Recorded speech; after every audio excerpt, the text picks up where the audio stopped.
Hello friends, मैं Vikesh sir इस video में आपको नंबर सीरीज रीजनिंग का 3 अति महत्वपूर्ण क्वेश्चन बताऊंगा।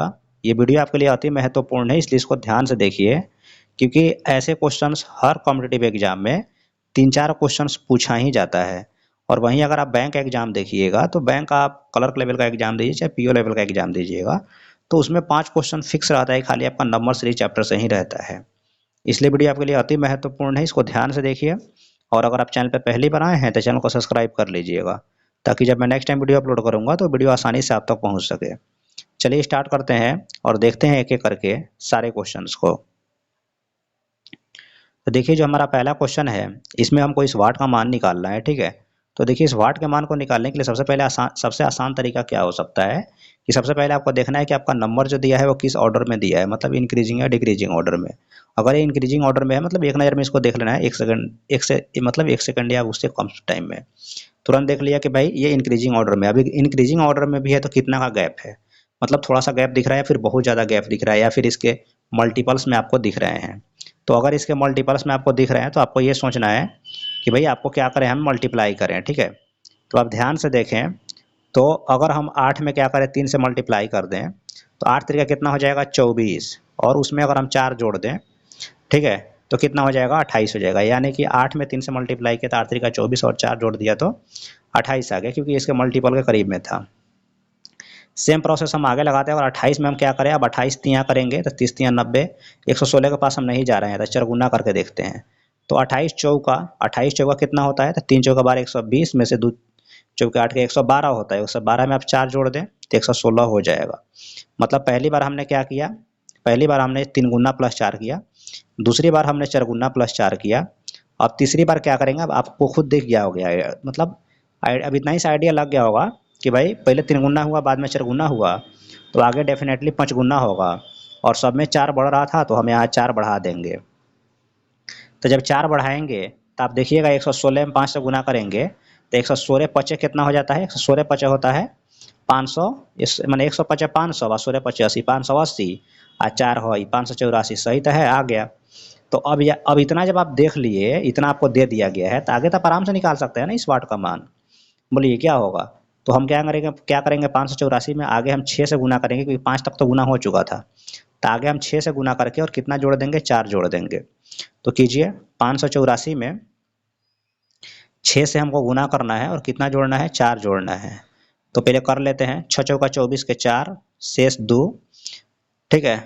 और अच्छा, एक चीज़ और है कि आप इसको अब इतना ही से भी आंसर मार सकते हैं, अगर गुना करने का एकदम कम टाइम है।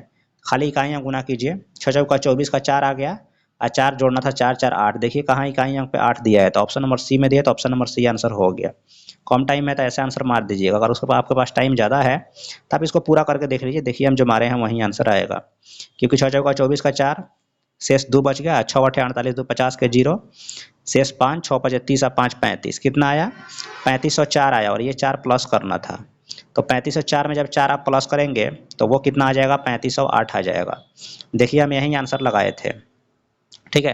तो अगर आपके पास, हमने आपको ट्रिक भी बता दिया कि अगर आपके पास कम टाइम रहता है तो आप कैसे इसका आंसर फिल करेंगे। सिर्फ इकाई अंक से भी काम हो जाता है कभी कभी। सिर्फ आप ऑप्शन पे भी ध्यान, क्वेश्चन सॉल्व करते टाइम आप ऑप्शन पे भी ध्यान रखें तो जल्दी से आप आंसर कर पाएंगे, ठीक है। चलिए नेक्स्ट क्वेश्चन देखिए। नेक्स्ट क्वेश्चन में आप ध्यान से देखेंगे कि यहाँ पे ये जो नंबर्स दिया गया है, देखिए जब भी सीरीज या क्वेश्चन आए तो एक बार बोले है ना कि आपको 1 सेकंड में क्या करना है, तुरंत एक नज़र देख लेना है कि ये किस ऑर्डर में है। मतलब जो नंबर्स दिए गए हैं वो इंक्रीजिंग डिक्रीजिंग ऑर्डर में है या फिर जिगजैग में है। जिगजैग का मतलब बढ़ता हुआ और घटता हुआ होता है। तो ये जो हमारा क्वेश्चन है ये कुछ ऐसा ही है। आप ध्यान से देखेंगे तो ये इसमें ना ये सारे नंबर्स बढ़ रहे हैं और ना ही घट रहे हैं, जिगजैग हो रहा है, मतलब कभी बढ़ रहा है कभी घट रहा है। तो ऐसे कंडीशन में आपको क्या करना है कि एक नंबर को छोड़कर सोचना है, तो आपको जो बढ़ता हुआ या घटता हुआ दिखाई देगा। जैसे देखिए इस 33 को हम छोड़ दिए, 28 से सीधे 31 पे जाएंगे तो कितना बढ़ रहा है, 28 और 3 31। तो 31 पे हम यहाँ पे आगे जाएंगे, जब यहाँ 3 बढ़ाते हैं यहाँ भी 3 बढ़ा देंगे, तो 31 में 3 जोड़ दीजिए, कितना हो जाएगा 31 और 3 आपका 34 आंसर आ गया। रही बात कि हम, मतलब अगर कम टाइम है तो आप इतना पे भी आंसर मार सकते हैं, एकदम 100% सही है।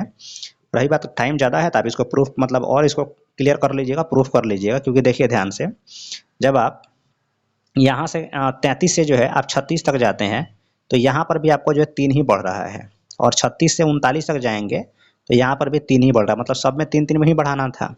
ठीक है, इसलिए हम 31 में 3 बढ़ा दिए, कितना आ गया 34 आ गया, और 34 इस क्वेश्चन का सही आंसर हो गया। Clear. Next question. Next question में हमको इस वाट का मान निकालना है, तो आप ध्यान से देखें। अभी हमने थोड़ा देर पहले भी आपको दोनों क्वेश्चन में हमने रिपीट किया था एक बात, और अभी फिर से रिपीट करना चाहेंगे कि जब भी इस तरह का आपको सीरीज या क्वेश्चंस मिले, तुरंत आप एक नज़र जरूर दौड़ा लें कि आपका जो नंबर्स का सीरीज दिया गया है वो किस ऑर्डर में है, मतलब इंक्रीजिंग ऑर्डर या डिक्रीजिंग ऑर्डर में है। अब जिस ऑर्डर में है तो उस तरह से हम सोचेंगे, और ज़्यादा का गैप है तो मल्टीपल में जाएगा, कम का गैप है तो फिर प्लस या माइनस होगा, अगर इंक्रीजिंग हो रहा है तो प्लस, डिक्रीजिंग हो रहा है तो माइनस होगा। तो यहाँ पे जो सारे का सारे नंबर्स दिए गए हैं वो डिक्रीजिंग ऑर्डर में दिए गए हैं। तो चलिए अब देखते हैं किसमें कितना माइनस हो रहा है, मतलब कम हो रहा है। तब आप ध्यान से देखें तो 120 से कितना लिख दिया, ये 99 लिख दिया। बताइए कितना कम हुआ, 21 कम हुआ है। 99 से 80 लिख दिया तो कितना कम हुआ, 19 कम हुआ। 80 से 63 लिख दिया तो कितना कम हुआ, 17 कम हुआ। 63 से 48 लिख दिया तो कितना कम हुआ, 15 कम हुआ। तब आप बताइए, इतना जब ये दिखा ही दिया आपको, मतलब इतना जैसे ही लिखे तो एक तो पैटर्न आपको दिख गया होगा ना जी, कि देखिए 21 के बाद में 19 कम हुआ ना, मतलब -2, 2 और कम कर दीजिए 17, 19 से 17 से 2 गया 15, अब 15 से 2 गया तो अगला बार कितना कम होगा, 13 कम होगा। ठीक है, तो हम क्या करेंगे, 13 को माइनस कर देंगे। किससे 13 माइनस कर देंगे, 48 से। लास्ट नंबर से आप 13 माइनस जैसे ही करेंगे तो 8 से 3 गया कितना हो जाएगा, 5, और 4 से 1 गया 3, 35 आएगा। तो 35 इस क्वेश्चन का सही आंसर हो जाएगा, जो ऑप्शन नंबर बी में दिया हुआ है। ठीक है, एक बार और आप ध्यान से देख लें।